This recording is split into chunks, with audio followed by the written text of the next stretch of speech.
You know what, you guys? I no longer fear homelessness anymore. I know that God put me in this situation because I was really scared of that. I was scared of not knowing what was going to happen and what was it going to be like and what was I going to go through. But now I know. And so, like, if this has to happen again or if I get close to it, the ups and downs, I don't care anymore. So, yeah, it goes to show. If you guys have to deal with this type of situation, let them put you in it so you don't fear it no more. I'm in a Facebook group called Chosen Ones of God. Pretty okay group. But it just so happened this dude posted today when I was on my phone, and he said it's not going to get better, so you just need to accept it. And I always be wondering that, like, is the spiritual warfare gonna stop, like, being so extreme on me? And so he put it into better words. He was just like, you need to accept it, accept the good and the bad. And he was just like, I will never wish a miscarriage on anyone, but love those other 4 kids that you have. That makes so much sense. And he was like, people are going to be jealous and hate on you no matter what. He was like, people were jealous of me, jealous of my glory when I lived in a shack. So I won't care that people are going to be jealous of me now that I live in my mansion or his expensive house. It makes a lot of sense. I hope that now that I'm away from my ex, that it gets better. Like, that's been on my mind too, because I've had like a joy, like I'm going through it. Like, this camping stuff ain't, just the funnest. Like, at least the only thing I would care about is just like, if I had a shack, I would be happy. A shack with a bed in it, not even a bed, something like a pallet to lay on. But yeah, that's about it. Other than that, I've been experiencing a lot of joy, and I've been talking to people more than I would. Yeah, definitely. Like, giving more people more chances than I would too. Like, my anger level is already down a bit. I had another little breakdown. Honestly, all my little breakdowns involve my ex, thinking about him, or anything like that. I honestly feel like I got Stockholm syndrome, you guys. The little crumbs that he gives me make me think that he just helps me out so much in life. Little crumbs on top of the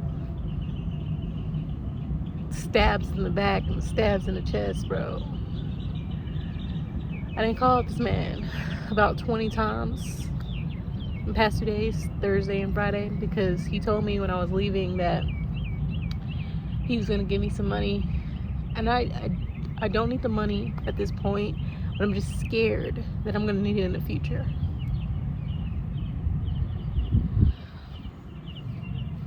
Yeah. That's the only time I really call him, when I get scared. And it's just like, I don't even know why. Because he's not that. I just want y'all to see the authenticness of this situation.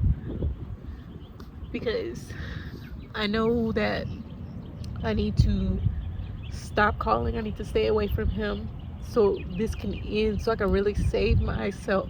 So I can save myself and allow God to, it's through God, but like, really just, God is really trying to show me that I don't need him and I can really save myself. And I keep being a little coward and going back when it gets scary. Cause I got Stockholm syndrome, y'all. Like, for real. Like, what narcissists really be doing to your mental is really, like, wild. That's why I had to come all the way up out here. I knew that. I knew I wouldn't be able to be in the same state. But it's like, I'm good. I don't know. every once in a while I'm just like, and then like the urges that I'm getting, like when the fact that he's not answering the phone, I'm just like, I want to have like the last word or whatever. And I just keep telling myself that doesn't even matter either, because it doesn't. Forget the whole thing. You're gonna win by bettering yourself. And I'm also noticing too, like when everybody, they be making those videos and they be like, I love God because he was the only one there when I was, by myself at my lowest point. And I get exactly what they mean, because it's like when you get to your lowest point on this walk, because you're truly following what Christ says, and it looks freaking bananas to other people, but it looks absolutely sane to you, but you cannot get them to get it, you look crazy. And then there's people that try to make you seem crazy too on top of that. But I'm gonna keep going. It's gonna be breakdowns, because I get scared. And I feel alone, and I forget that God is here with me. Because I really do regret, like the first time on the walk, like when I went homeless and went into my car to get away from my family. I really do regret like calling my ex, because I always think like if I would have stayed in my car for a little bit more time and really just thugged it out and really just started trying stuff, because I noticed this too. God's been showing me this too during this fast. Like you got the faith, girl, but like you're just like you're not even sitting there in a cowardly way. Like, yes, you keep getting fearful and scared, but it's like you kind of just like, when people say they get numb when they're going through it.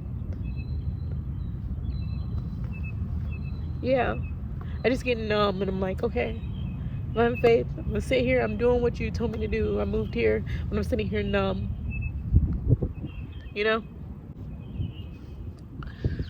But also I'm cutting my ex some slack, because I did little things like I threw his clothes behind the washer, and he almost got kicked out over me throwing water on the neighbor that was upstairs keeping me up every night, and also throwing stuff on their car.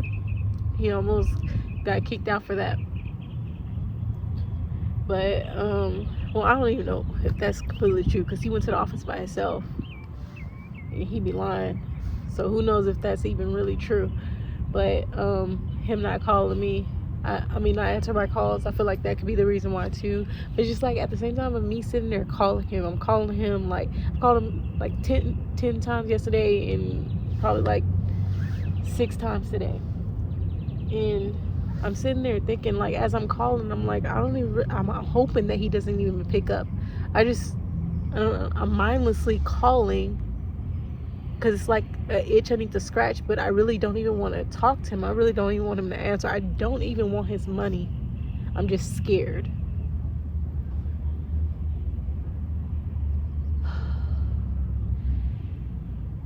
And two, yes, a lot of people were trying to make me seem like I'm crazy, and yes, I was tripping for a lot of stuff that I was doing, taking it too far, not dealing with the spiritual warfare in the correct way. But it's just like, I mean, when somebody's going through all that, what do you really expect? Like when I see some of these homeless people out here, like the ones that are not completely loony, the ones that you could tell are just going through it, especially like the kids that are out here on the streets. Like, what do you expect them to act like? They're going through it. And I've been going through it since 2023, bro. I know God sees that, like, deep within me, that, I'm not like that. I don't like even reacting like that. But when you push somebody to the edge, what do you expect? Going through all this, when I finally get to my promised land, I'm gonna be so lax. I'm gonna be able to deal with so much stuff, because I was dealing with a lot and still keeping it together, while dealing with a lot. So imagine if I'm not even dealing with a lot, I got peace at home, got me a husband and all that stuff, I'm chilling, got me some, I'm chilling, and there's warfare that comes up, it's gonna be so much easier to deal with. So my 3-day fast is over. I'm on my way to get some pizza. It's like it's about to be 10 o'clock. I can't even eat it till 12, but they close at 11. I mean, they close at 10:30, so I have to go get it now.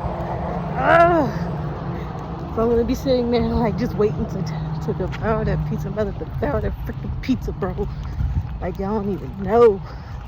Like, today I was getting, oh my gosh, it's like every time I would be like, oh, I'm good, 3-day fast, it ain't hitting that hard, I was getting delirious.